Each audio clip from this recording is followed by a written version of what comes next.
ಆ ಪಟ್ಟಣದಲ್ಲಿ doctor dose ಇದೆಯಲ್ಲ, ಪ್ರಮುಖವಾಗಿ ಅದು CLP ಸಭೆಗೂ ಮುನ್ನ ಅಧಿವೇಶನ ಆರಂಭ ದಿನನೇ ಕೊಟ್ಟಿದ್ದನ್ನ ನೋಡಿದ್ರೆ DK ಶಿವಕುಮಾರ್ ಬಣದಲ್ಲಿ ಎಷ್ಟು ಜನ ಶಾಸಕರಿದ್ದಾರೆ, ಯಾರು ಯಾರ ಪರವಾಗಿ ಏನು ಮಾತನಾಡ್ತಾರೆ ಅನ್ನುವಂಥದ್ದನ್ನ ತಿಳ್ಕೊಳ್ಳೋದಕ್ಕೂ ಕೂಡ ಒಂದು ಸ್ಟ್ರಾಟಜಿ ಆಗಿರ್ಬೋದಾ? ಅಫ್ಕೋರ್ಸ್ ರಾಜಕೀಯದಲ್ಲಿ ಏನು ಬೇಕಾದರೂ ಆಗ್ಬೋದು. ಯಾರು ಕೂಡ ಕೆಲವು ಪ್ರಬುದ್ಧ ರಾಜಕಾರಣಿಗಳು ಕೆಲವೊಬ್ರು ಕೊಡ್ತಕ್ಕಂಥ ಹೇಳಿಕೆಗಳು ಇದೆಯಲ್ಲ, ಆ ಹೇಳಿಕೆಗಳು ಪ್ರಯೋಗಶಾಲೆಗಳಾಗಿರ್ತವೆ. ಆ ಹೇಳಿಕೆಗಳ ಮೇಲೆ ಏನೇನು ನಡೀತಿದೆ, ಯಾರ್ಯಾರು ಆಕ್ಟಿವ್ ಆಗಿದ್ದಾರೆ ಮತ್ತು ಅವರ ಸ್ವರೂಪ ಏನೆಂಬುದನ್ನು ತಿಳಿದುಕೊಳ್ಳುವ ಹಿನ್ನೆಲೆಯೂ ಕೂಡ ಹೌದು ಅಂತಲೇ ಹೇಳಲಾಗ್ತಿದೆ. ನಿನ್ನೆ ಹರಿಪ್ರಸಾದ್ ರವರು ಗಂಭೀರವಾದ ಒಂದು ವಿಷಯವನ್ನು ಪ್ರಸ್ತಾಪವನ್ನು ಮಾಡಿದರು. ಅದು ಪರೋಕ್ಷವಾಗಿ DK ಶಿವಕುಮಾರ್ ಮತ್ತು ಕಾಂಗ್ರೆಸ್ ಹೈಕಮಾಂಡ್ ಕೂಡ ಮೊದಲು ಹೇಳಿದ ರೀತಿ ಒಂದು ಸಂದೇಶ. ಯಾರು ಕೂಡ ಇದನ್ನು ಸೀರಿಯಸ್ ಆಗಿ ತೆಗೆದುಕೊಳ್ಳಿಲ್ಲ.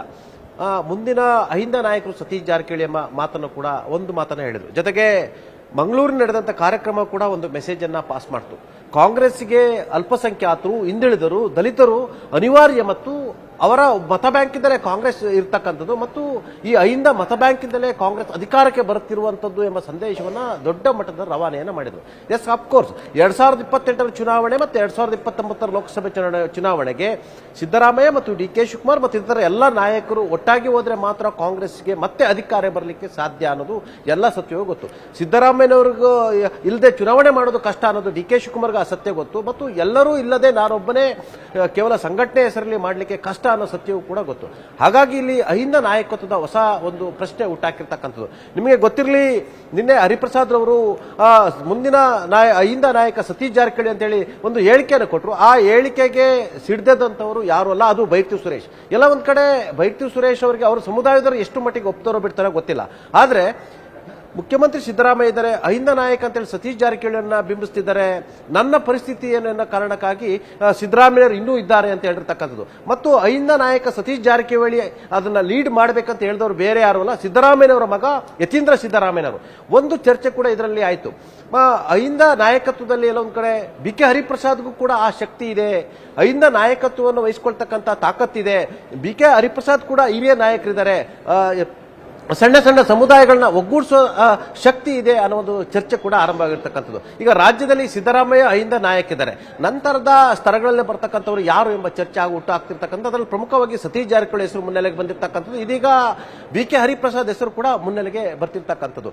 ಮುಂದಿನ ದಿನಗಳಲ್ಲಿ ಅಹಿಂದ ನಾಯಕತ್ವವನ್ನ ಸತೀಶ್ ಜಾರಕಿಹೊಳಿ ಮತ್ತು BK ಹರಿಪ್ರಸಾದ್ ಒಟ್ಟಾಗಿ ಒಂದೇ ದೋಣಿಯ ಪಯಣಿಗರಾಗಿ ಮುಂದುವರಿಸಬೇಕು.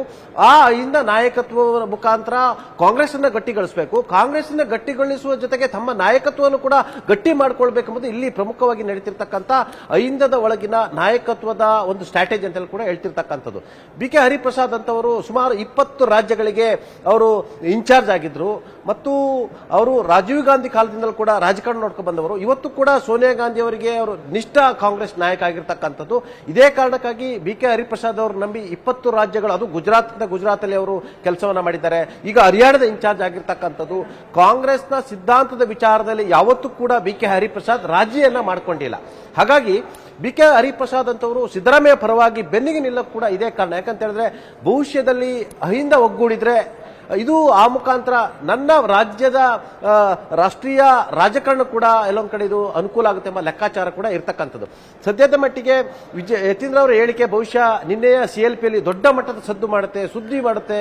ಬಹುಶಃ DK ಶಿವಕುಮಾರ್ ಅವರ ಬಣದವರು ದೊಡ್ಡ ಮಟ್ಟದ ಗದ್ದಲ ಮಾಡ್ತಾರೆ ಅನ್ಕೊಂಡಿದ್ರು. ಬಹುಶಃ ಎಲ್ಲೊಂದ್ ಕಡೆ ಅದು CLP ಸಭೆ ಆಗಿದ್ರಿಂದ ಯಾರು ಕೂಡ ಯಾರ ಬಗ್ಗೆ ಕೂಡ ಮಾತನಾಡಲಿಕ್ಕೆ ಹೋಗ್ಲಿಲ್ಲ.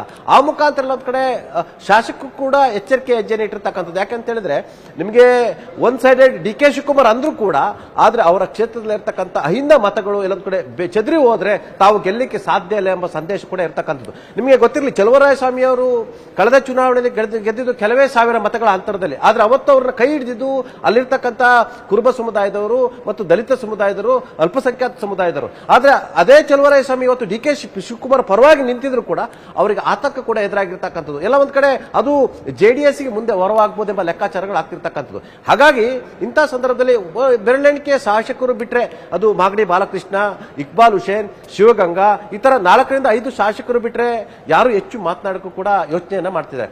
ಜೊತೆ ಇದ್ದಾರೆ, ಆದ್ರೆ ಬಹಿರಂಗವಾಗಿ ಮಾತನಾಡಕ್ಕೂ ಕೂಡ ಎದುರ್ತಿರ್ತಕ್ಕಂಥದ್ದು. ಸದ್ಯ ಕಾಂಗ್ರೆಸ್ಗೆ ಈ ಅಧಿವೇಶನ ಯಶಸ್ವಿಯಾಗಿ ಮುಗಿಸಬೇಕಾಗಿರ್ತಕ್ಕಂಥದ್ದು. ಹಾಗಾಗಿ CLP ಸಭೆಯಲ್ಲೂ ಕೂಡ CM ಮತ್ತು DCM ಒಗ್ಗಟ್ಟನ್ನ ಕಾಯ್ದುಕೊಳ್ಬೇಕಂತ ಹೇಳಿದ್ರು. ಬಿಜೆಪಿಯ ಎಲ್ಲ ಏಟಿಗೆ ತಿರುಗೇಟನ್ನು ಕೊಡಬೇಕಂತ ಹೇಳಿರ್ತಕ್ಕಂಥದ್ದು ಮತ್ತು ಪ್ರಮುಖವಾಗಿ ದ್ವೇಷ ಭಾಷಣ ತಡೆ ಕಾಯ್ದೆ ಅಂತ ಪ್ರಮುಖ ಬಿಲ್ ಅನ್ನು ತರ್ತಿರ್ತಕ್ಕಂಥದ್ದು. ಇದು ಕೂಡ ಪರೋಕ್ಷವಾಗಿ ಭಾರತೀಯ ಜನತಾ ಪಕ್ಷವನ್ನ ಸದನದ ಒಳಗೆ ಮತ್ತು ಹೊರಗೆ ಕಟ್ಟಿ ಹಾಕ್ಲಿಕ್ಕೆ ಮತ್ತು ಭಾರತೀಯ ಜನತಾ ಪಕ್ಷದ ನಾಯಕರನ್ನ ಮತ್ತು ಭಾರತೀಯ ಜನತಾ ಪಕ್ಷದ ಕಠೋರ ಭಾಷಣಕಾರರನ್ನು ಕಟ್ಟಿ ಹಾಕುವ ಒಂದು ತಂತ್ರದ ಭಾಗ ಅಂತ ಹೇಳಲಾಗ್ತಿದೆ. ಆ ಮುಖಾಂತರ ಹಂತವಾಗಿ ಭಾರತೀಯ ಜನತಾ ಪಕ್ಷ ಕಟ್ಟು ಹಾಕುವ ಒಂದು ಸ್ಟ್ರಾಟಜಿನೂ ಕೂಡ ಮಾಡಿರ್ತಕ್ಕಂಥದ್ದು ಪೃಥ್ವಿ.